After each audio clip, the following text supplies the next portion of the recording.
Thank you, Advocate. On the evening of 15 April 2022, I was home with my son when I received a phone call around 9 o'clock, 2100 hours, multiple phone calls from both normal and over WhatsApp from one Kobus Janse van Rensburg, whom is the owner of Ghost Guard Security situated in Springs, informing me that he had an operation planned for that evening and that he required my assistance in knocking the house of a suspect suspected of a warehouse invasion and robbery in Brakpan, and that he has law enforcement members assisting him. Paragraph 3. I informed him that I am unable to assist as I'm looking after my son, as my wife is at hospital with my younger son who was ill. Eventually I gave in and he forwarded me via WhatsApp a pin location for a meeting up and operational briefing. This location was shared on a WhatsApp group we, the team that was supposed to apprehend the suspect, used for stock recoveries.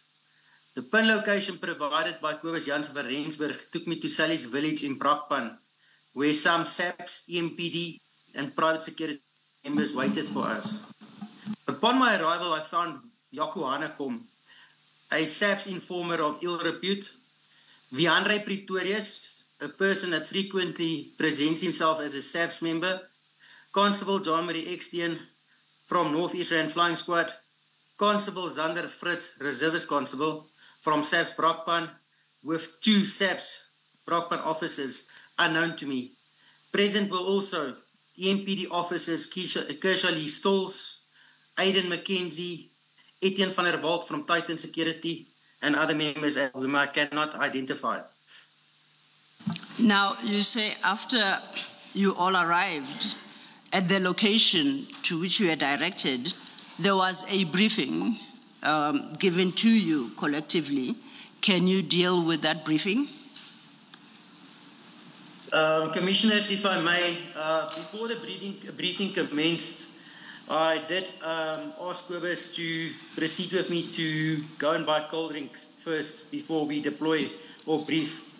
When myself and Kobus were alone, as per my statement, we went to the convenience store down the road at a BP in Springs Road. At this stage, I told Kobus I'm uncomfortable with the members present to assist us as they are dangerous. Kobus told me to relax as the intel is solid and that the intel was verified by Jaco Hanekom, which made me more uncomfortable. But we went back to the briefing location at 2nd Road, Springs and Sally's Roads. Springs Road, sorry, my apologies, and Sally's Village.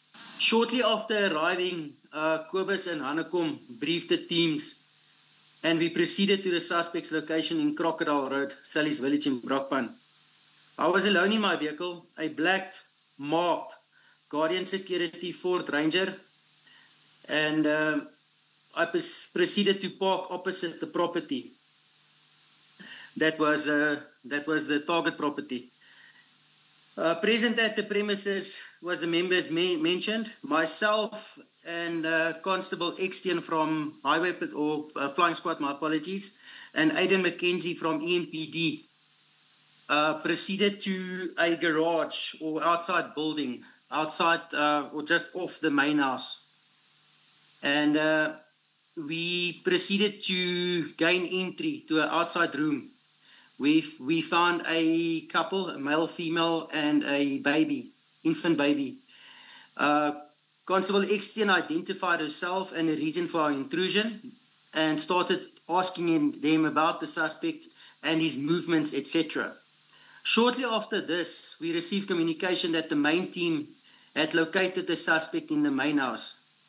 We left the family in the outside room and proceeded to the main house and gained access to the house through the kitchen door.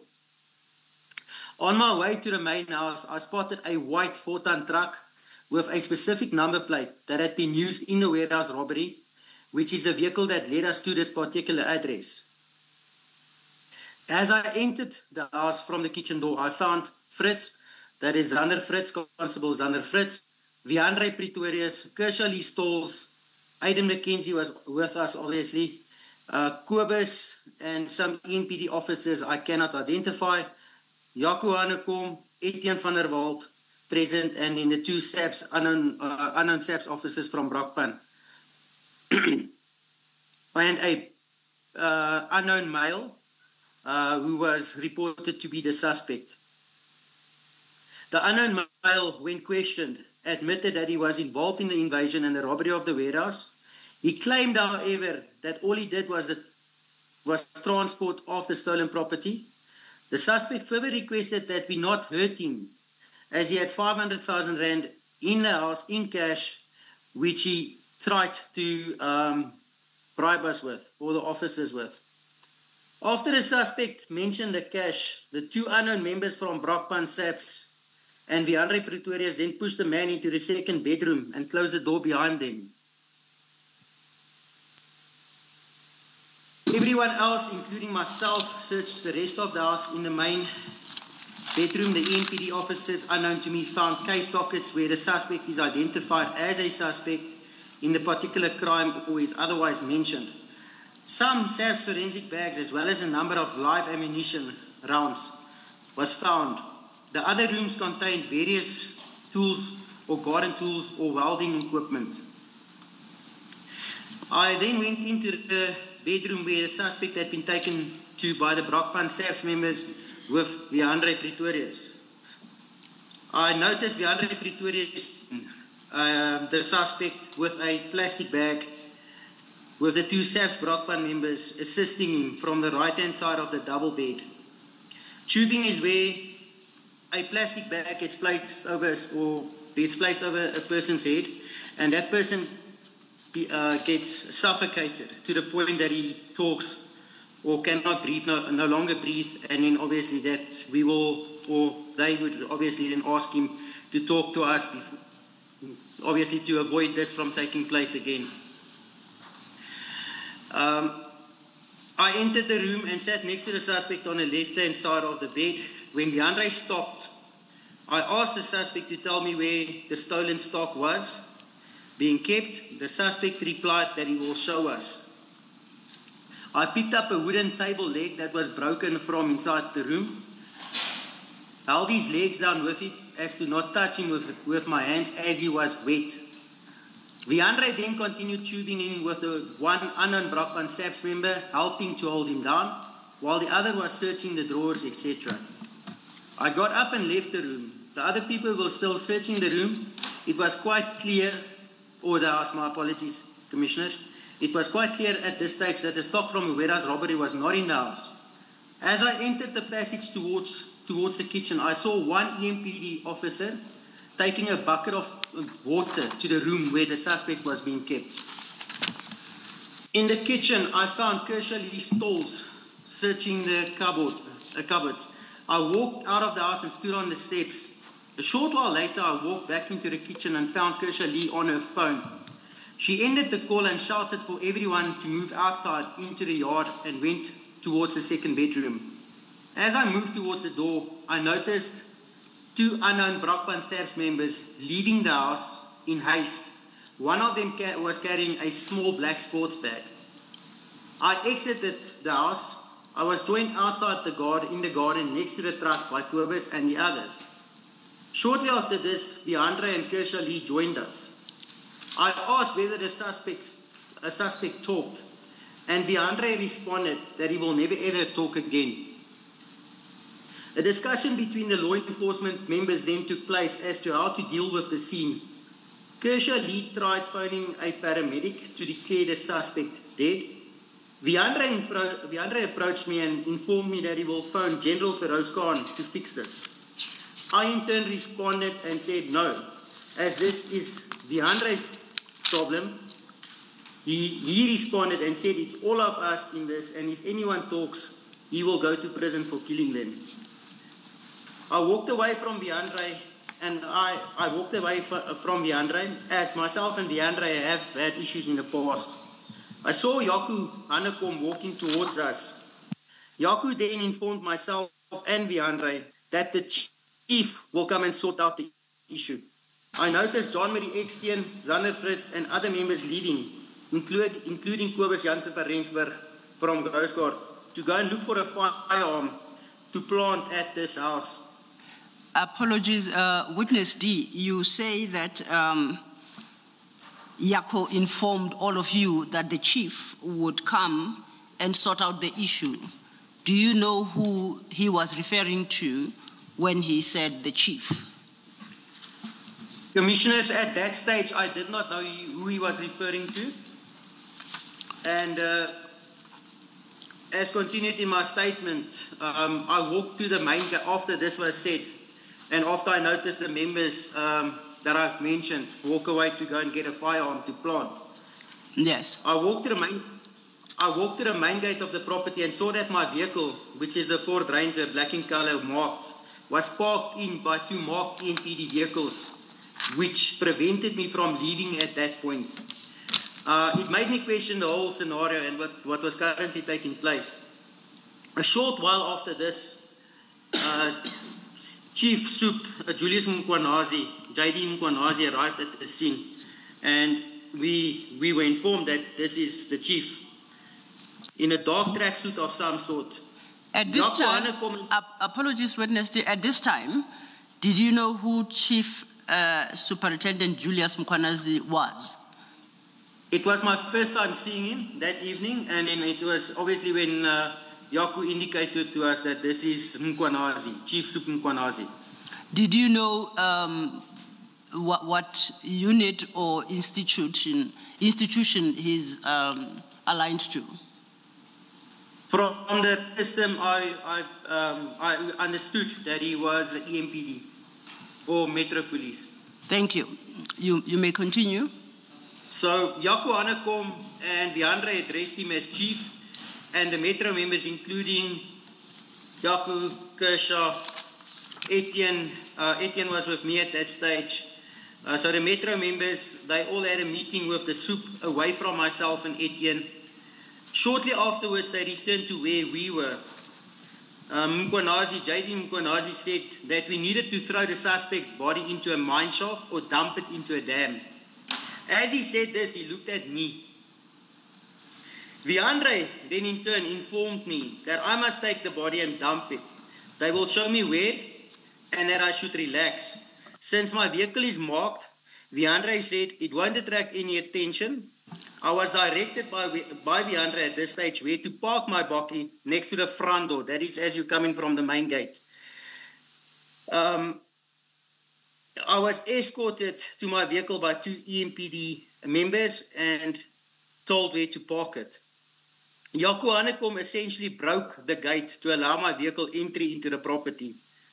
I parked my vehicle at the designated spot and walked towards the main gate where I remained until they were finished. Witness D, apologies, before you continue, you say that when Chief Superintendent Mkwanazi said that the body should be thrown into a mine shaft or dumped into a dam, yes. You make the point of stating that when he said that, he looked at you. What did you interpret that to mean? Commissioners, it was quite clear at this stage that it was expected from me to dispose of the deceased body. And as I said, it's especially after the meeting took place between themselves, it was quite clear that they decided between themselves that I'm the one that's supposed to dispose of the body. And did you so agree? I really didn't have a chance to agree. I felt like I was being forced. At this stage, I felt that I was being outnumbered, as the decision was made already, and we're dealing with a very serious and dangerous situation at this stage already. Yes. So I interpret it as if I don't comply, then I would probably be next. Up to this point, you referred to the other person as the suspect. Now, for the first time, you are saying it is the deceased. Can you just confirm for the commission how the deceased died, or how did the suspect die? Because up to this point, you were referring to him as the suspect, and you referred to that procedure that was used to torture him. Then you say now for the first time he's the deceased. So just confirm for us how he died. Commissioners, I cannot attest to how the deceased passed away. as I was not present at that stage in the room. And also, we were not, when Viandre and Kershaw Stolz came out of the house, we were not informed of how he died. It was merely from what Viandre said, which is he will never talk again. We arrived at the conclusion that, or myself arrived at the conclusion that the deceased is in fact deceased and no more.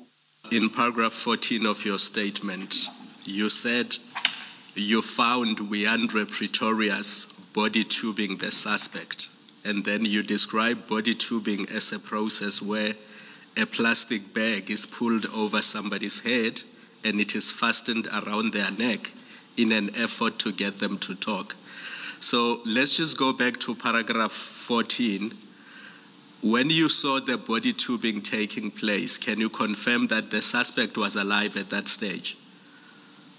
Commissioner, I'm at paragraph 14. I can confirm when I left the room, yes, the deceased was still alive.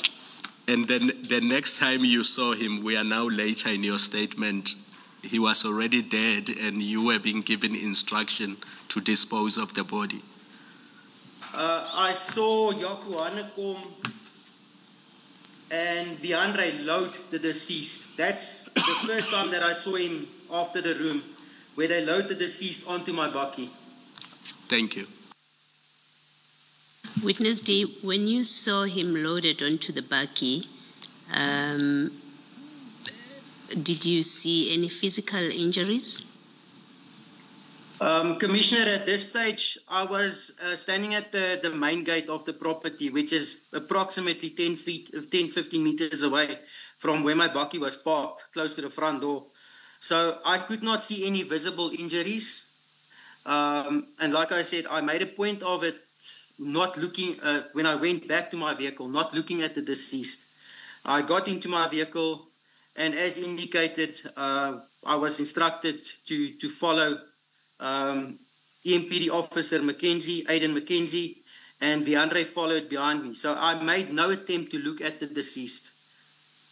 When you do, and this is me because I want to complete this question, we know from the statement that you do drive him and then you land up somewhere with him where you dispose of the body. Yes. At that point, did you see any physical injuries on him? Commissioner, as I stated, I have not seen any physical injuries on him, even to the point where I disposed of him. I made a decision not to look at his face, eyes, or any particulars. As indicated from my statement, it was also very dark that evening where I was instructed to dispose of him.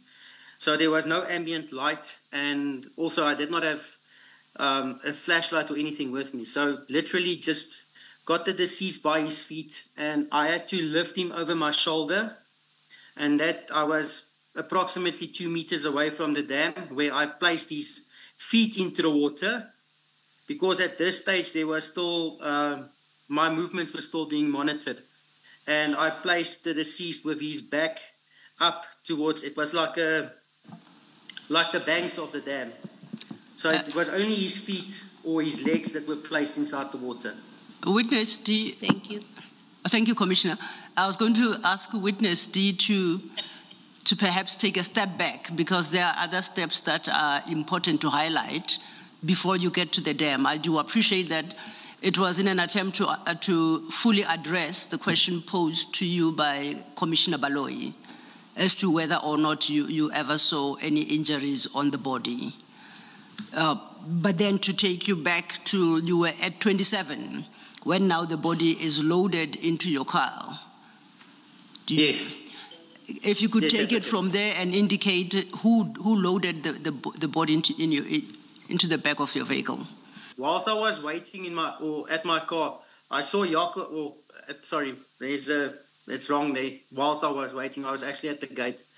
I saw Jaco Hanekom and Etienne van der Walt load household items into the vehicles.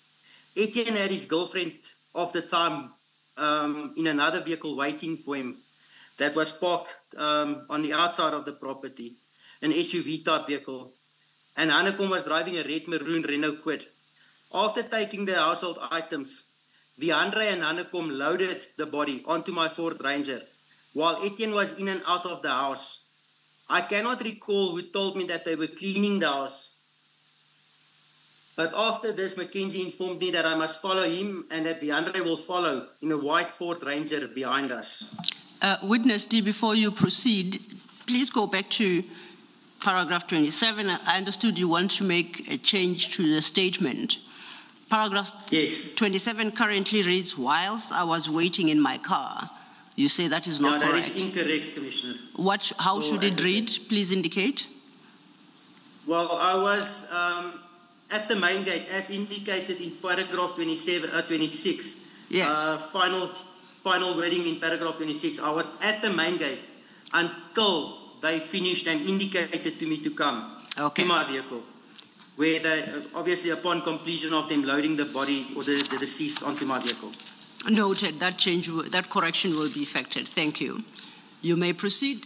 Thank you, Advocate. I got into my vehicle and took my cell phone and sent my wife a WhatsApp and informed her not to be alarmed, but that I was sending her my live location. And should she not hear from me in the next hour and a half, then she needs to phone the police. I followed Mackenzie all the way to Spaarwater Pan, just outside Nigel, where Mackenzie instructed me to dump the body of the suspect. I did as instructed and placed the deceased body's legs first into the water and let the rest of the body rest on the banks of the dam. I got back into my vehicle and drove towards the R23. At the R23 and R550 intersection, I received a call from a number I did not recognize. When I answered the call, I realized it was Constable Extian phoning me. She asked me if it's done, to which I replied yes. She said that I will see them on my way home, just before Carnival, the city, and I ended the call. Shortly after this, I saw SAS vehicles, EMPD vehicles, and a red Renault Kwid. I realized that they were all parked on the side of Tinus de Jonge Road in Brakpan. I turned right towards them and parked right at the back of the parked vehicles. I got out and Kobus approached me and spoke to me and asked if I was okay. John Marie Extian wanted to know how deep I placed the body in the water, and I replied, on the side next to the bank. She then insisted that I go back to the dam where I dumped the body to check whether the body cannot be seen. I replied that I would not. The rest of them agreed that we should all go home. Zander, Viandre, John Marie and Yaku said they were going for drinks. I found this strange, as Zander had indicated to me earlier in the evening whilst we were in the house that he was struggling financially. They all said goodbye to each other and I was the last to drive off, fearing they might shoot at me. I got home the following day already, and burned my clothes and shoes that I was wearing. I informed my wife that I am safe. I then had a shower. Thereafter, I tried to sleep, which didn't happen as the events from the previous evening kept me up. Around 9 o'clock, around 7 o'clock in the morning, I started receiving phone calls from Kobus Jansen van Rensburg. The last phone call was around 9, where Kobus asked that we should meet at Wimpy, Dalview, which is also in Brakpan. He assured me that I indicated that I didn't want any issues. He assured me that there would be none. We met at the Wimpy, Dalview, close to 10 o'clock already. Kobus inquired about where I had placed the body and what the chances were of anyone finding it. It felt like he was asking on behalf of the others. He asked if I would go and show him where I had dumped the body and if we would go immediately. I explained to him that I did not have someone to look after my son as my wife was still in hospital. And again, Kobus persisted. And at this stage, as I indicated, it felt like he was acting on someone else's behalf, and I started becoming wary of the situation. So myself and Kobus did go to the location. When we got there, we noticed SAPS vehicles, LCRC vehicles unmarked at the location of where the body was dumped. At this stage, before this, Kobus had a lot of questions and was talkative. At this stage, this is where Kobus became very quiet, and we turned around and drove towards Wimpy Dalview. where my vehicle was located. I got out of his vehicle and went home. Around 5 o'clock the same day, I was requested to give a team member backup in Apex, Benoni, at the scene of an armed robbery involving SAPS members. Upon my arrival, I found Constable Extian wearing police pants and boots, armed, but dressed in a private jacket. She asked me if Jaco could drive back with me. I found this strange and asked where Jaco was, and this is Jaco Hanekom, and was told that he was in a marked police vehicle, but I should not say anything. I refused to assist. I spoke to my colleague, and all role players were on scene at this robbery, so I left the scene. Looking back at your paragraph 37, Yes. after arriving at this Benoni scene, you say you found Constable Extian wearing police pants and boots, armed but dressed in a private jacket. What's written in the statement thereafter is, he asked me if Jaco could drive back with me. I thought when you testified, you read that as she asked me. My question is... She asked me. So you confirm that Constable Extian is female, witness C, witness D? Advocate, I confirm she is a female. So the current sentence in your paragraph 37 that reads, he asked me if Jaco could drive back with me, ought to read, she asked me if Jaco could drive back to me, because that is in reference to Constable Extian. Correct, Advocate. Thank you. We'll make the correction. You may proceed. Okay, paragraph 38. Around 8 o'clock the same evening, I received a call from a number I did not recognize. When I answered, I realized that it was Constable Extian. When I said hello, John Marie spoke on the phone and reprimanded me. That's John Marie Extian. Reprimanded me for using a name. She then asked if we could meet. I was apprehensive but realized that I refused to meet with them. They would come after me. So I said we could meet at Rose de Lee in Dalby around 8:30.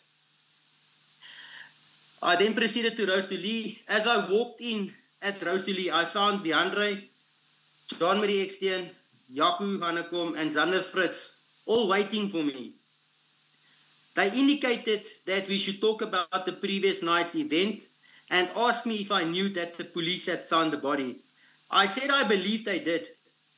This frustrated Viandre and John Marie. I also realized that they were a couple, as they were affectionate towards each other. Jaco indicated that the chief will cover them. This is Chief Julius Mkwanazi. Zander was extremely tense, saying that he cannot go to prison as he has a family that relies on him. I also found Zander Fritz's behavior strange, as he was paying for drinks, despite saying repeatedly that he did not have money. Witness D, Witness D, my apologies if I may check something with you. At paragraph 39, you state that Jaco indicated that, quote unquote, the chief will cover them. Now you indicate yes, that was reference to Chief Mkwanazi. Chief Mkwanazi. How did you know that at the time? From the previous night's experience when Jaco referred to the chief as well. Yes. And I did not see, I could not at that stage see any other chief being involved with something or the degree of this.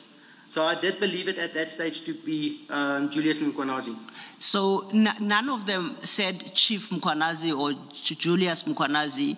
You drew your own conclusion that reference to I Chief drew my at own the time conclusion, yes. was Mr. Mkwanazi. Okay, thank you. Yes. You may proceed then to your paragraph 40. Okay, so Viandre at this stage said that he suspects that between Kobus and myself, one of us will talk to the police. And if that happened, he would deal with us accordingly. I did not reply to that comment. However, I phoned Kobus in front of Viandre, John Marie Extian, and Jaco Hanekom, and told him to come sort his mess in relation to what was taking place. At some stage, Kobus eventually agreed, and he did proceed to meet with me. Kobus eventually came to Rose de Lee but did not enter. He informed me that he was outside. I walked out to meet with him as he did not want to enter, as he said he did not want to see them. meaning Viandre, Jean-Marie, Jaco, or Zander. Kobus spoke to me outside the venue. I told him that he needs to sort this thing out because I'm going to the police. Kobus informed me that these guys will kill me if I did, and warned that they are very dangerous. He left shortly after this, and I also left soon after. Roughly 3 days after this, I informed Chris Smith from Track Squad, a company that focuses on vehicle and stock recoveries owned by Etienne van der Walt, about the incident, and said that I wanted to speak to someone about it.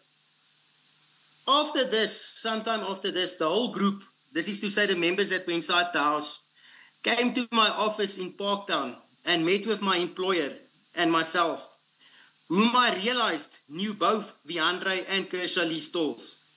It made me uncomfortable as I had informed my employer of the incident the Monday morning after the incident took place, and it felt like he was siding with them.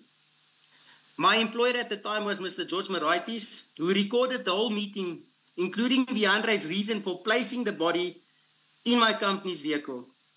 He, however, agreed with them, Zander, Viandre, Kershaw, Etienne, Kobus, and Mackenzie, that I should be examined by means of a polygraph to confirm if I was speaking to the police. A week later, I did the polygraph, 3 hours before my father's funeral. Ms. Laura Moraitis, the wife of Mr. George Moraitis, was the examiner.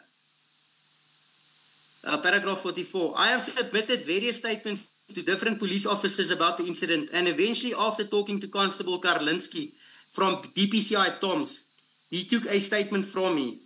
As far as I can recall, this was around July 2022. There was some movement on the docket in that I was invited for 2 meetings with IPID, where Constable Karlinski took me to meet with the IPID at the Glen Shopping Centre, where the initial meeting took place. I cannot remember the exact dates, but I did meet senior IPID members and also gave them a complete statement and even pointed out various scenes. If we could stop there for a moment. You say you have submitted various statements to different police officers. Yes. Did you do this at various police stations, or were these police officers you knew privately and you submitted statements to? Advocate, it's officers that I knew from the work that we do. We work with them quite a bit, so it's police officers I trusted. And it was quite clear upon me giving the statement that they saw difficulty in prosecution in terms of the members, in terms of the high-ranking member that was involved. So they did obtain my statement, but in the end, it was only Constable Karlinski that assisted me. So you are able, if required to identify these police officers that you made statements to? Yes. By statements, do you mean verbal statements or written statements? So to 2 of the police officers, I made verbal statements. I will be able to for security reasons, I cannot name them now, but I will do so. And then there was a Captain de Toy from Springs, Wynand de Toy. He unfortunately got killed in a shooting in February this year. And then there was a warrant officer, Roots, from CI, Crime Intelligence, that I also gave a verbal statement to. Now, did any one of them say to you after you had related the story to them, presumably in the same terms that you are relating it to the Commission today, did any one of them respond in a particular way and say anything to you, and if so, what? They also indicated to me that this group is very dangerous. They also indicated to me that they will try and see where they can go with this statement, because at this stage, most of the community, which is to say police and private sector, knew of the incident. Most of the community knew who was involved with the incident, to a point that even going into a public place, I would meet or see a police officer. He would ask me, what's happening with the case? Are you okay? So a lot of people knew about what had transpired. But I feel, and the idea that I got, or the impression that I got from most of the engagements is that the individuals were too scared to actually run with the docket. In terms of opening a docket, there was already a docket opened. So my statement would have been an add-on, an annexure on the docket. But a lot of these police officers didn't want to entertain that because of safety reasons. You say there was already a docket opened. Do you know by who, which police station, and if possible, the case number? Advocate, I cannot supply you with a case number. I know that there was LCRC the day after the incident. LCRC was on scene, so there would have been a docket that was opened. That's from my experience. So just on the fact that there was already crime scene management at the scene, I knew that the docket was opened. Okay. Witness, yes, Commissioner. These statements that you gave, did I hear you correctly that you mentioned a Du Toit? Did you give him a written statement? I did give Captain Du Toit a written statement. At this stage, what had transpired is after he took my statement, Captain Du Toit actually started investigating the grouping we mentioned in terms of hijackings, in terms of truck hijackings, blue light hijackings, and stock recoveries. And so I cannot give you any indication as to where that statement ended up. But shortly after, I do know that Captain Du Toit and Constable Karlinski spoke. And then I obviously, sometime after that, I did submit a final statement to Constable Karlinski, which I believe is attached to the docket that's currently carried by IPIT.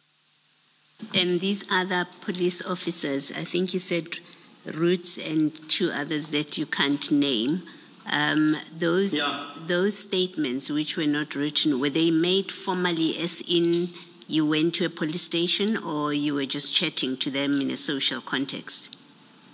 I went to police stations in terms of various applications. Being in the security industry, there's certain paperwork that we need or functions that we need from the police in terms of fingerprints and that. So I did sit with one of the police officers at his office in Boksburg, where we discussed it, and I explained to him verbally what transpired that evening, and he said he'll get back to me. He is no longer a police officer. Warrant Officer Roots from CI, I did speak to him. I furnished him with a verbal statement, and when I spoke to him was actually the day of a copper recovery in Delmas, which Commissioner Spies alluded to or spoke of, where EMPD members tried to recover a load of copper, where Etienne van der Walt and Chris Smith was present as well. So myself and Warrant Officer Roots followed up information with Kobus Jansen van Rensburg from Coast Guard. And on the way there, that's where I spoke to Warrant Officer Roots in terms of what had transpired in Spaarwater or in Sally's Village. And then we did the recovery on the copper. We got LCRC out. And that's obviously when Kershaw, Lee, and Mackenzie came to a crime scene, wanting to take the crime scene over in terms of managing it, in terms of getting their role players. And we prevented them from taking the crime scene. Captain Hartley of Delmas assisted us in the crime scene. She actually opened the docket for us. And the recovered copper was submitted back to the client or the complainant through a Form 299. Now, at paragraph 37, if you would just go back to paragraph 37. Are you there? I am there, Commissioner. Yes. You say there that this is you're describing the scene of an armed robbery in Apex Benoni, and then you say upon arrival I found Constable Exton wearing police pants and boots, armed but dressed in a private jacket.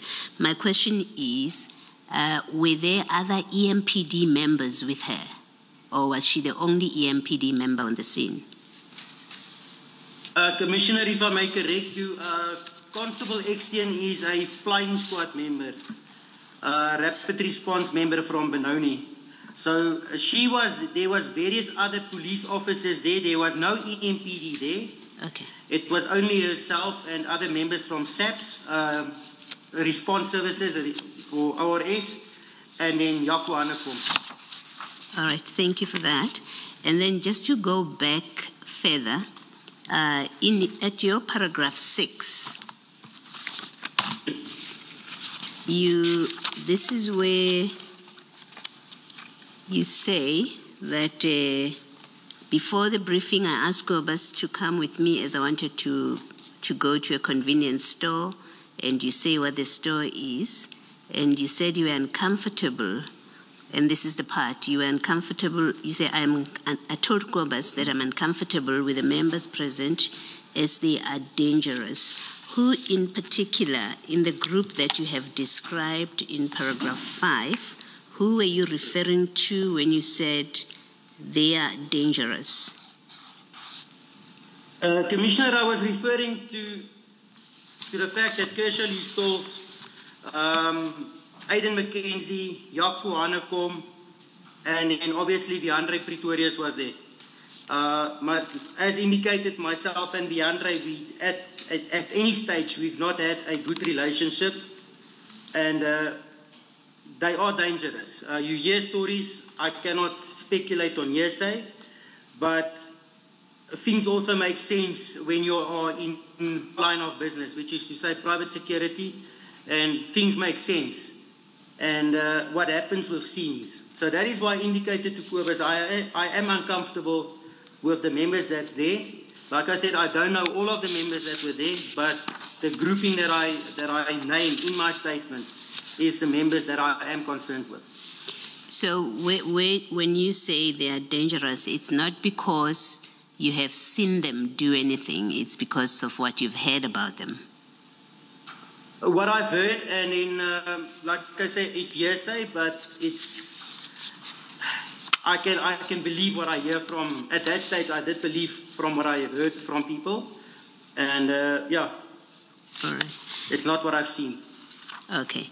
And then in paragraph 13, you say that in this bedroom, you're talking about being in everyone else, including me, search the rest of the house.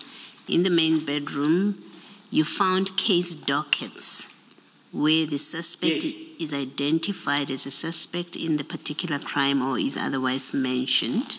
And then you found some SAPS forensic bags as well as a number of live rounds of ammunition.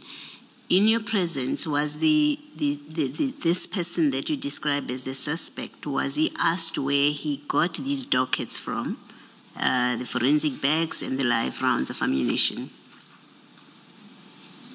He was asked about it, but it was quite clear that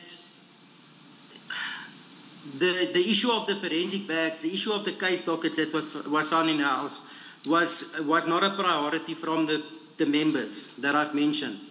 As soon as this person mentioned the money, the whole dynamic changed. In my opinion, I feel that we went there for one reason, which is to recover the stock, which is to identify further suspects and possibly arrest them. The moment the deceased mentioned the money, to me it became a robbery. To me it became where the goalpost changed now, and the objective was to get the money, and no longer why we went there in the first place for. Yes. And then so you don't know what happened. Were they left there? Do you know what happened to the dockets? Commissioner, as I indicated later on in my statement, Etienne, Jaco, and Viandre cleaned the scene. So I don't know if it was removed. I cannot speculate to that. Yes.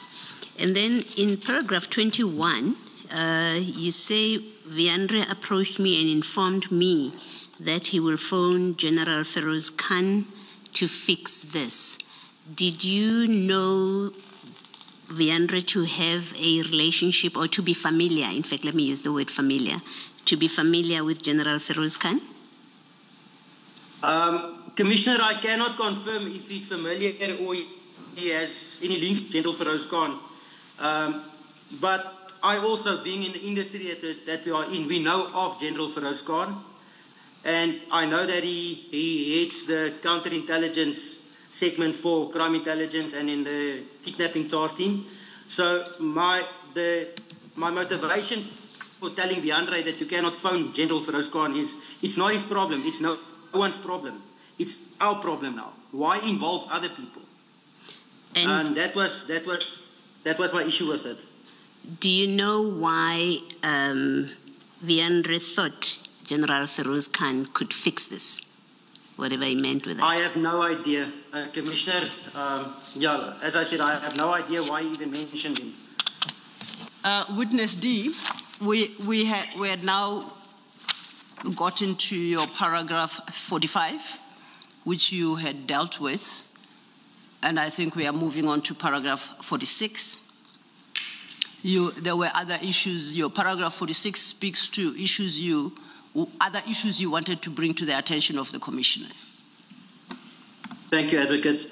Paragraph 46. There is another issue I would like to bring to the Commission's attention regarding the following private individuals.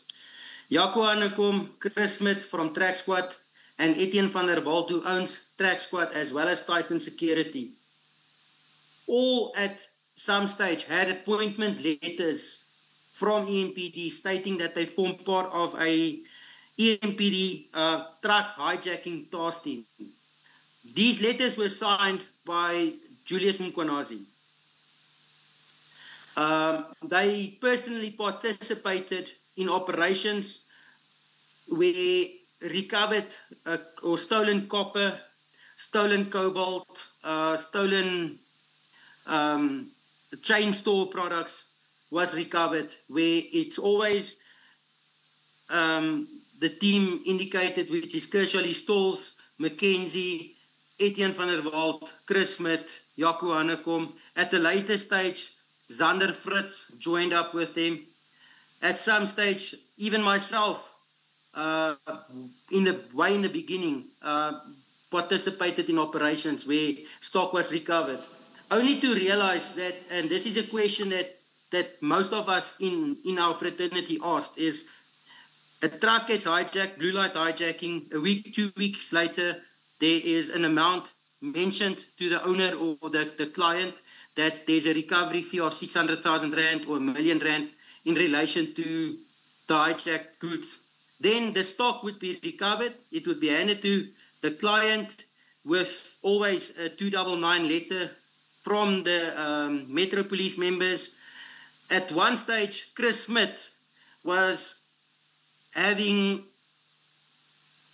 paperwork to say that he's appointed by certain insurance companies to look for the stock, and then stock would be held back until the client pays a recovery fee. So basically extorted. This whole team participated in that. And it was done with Chief Julius Mkhwanazi's knowledge. Even to the point that, if I can proceed to point 47, or paragraph 47, this goes on from 46. Witness D, yes. Apologies. Before you move to paragraph 47, Commissioner Khumalo has a question. Witness D, you refer to letters of appointment that says these three individuals are members of a truck recovery unit. Have you seen these letters? Commissioner, I personally saw the letters, and I will. Paragraph 47 deals with that specifically as well. But I did physically see the letters. I was some time ago, a handset of mine, which is to say a cell phone that contained the evidence, was stolen from an office. So I'm not in possession of that evidence anymore. But I did see the letters. And there's also police officers that saw these letters. Thank you.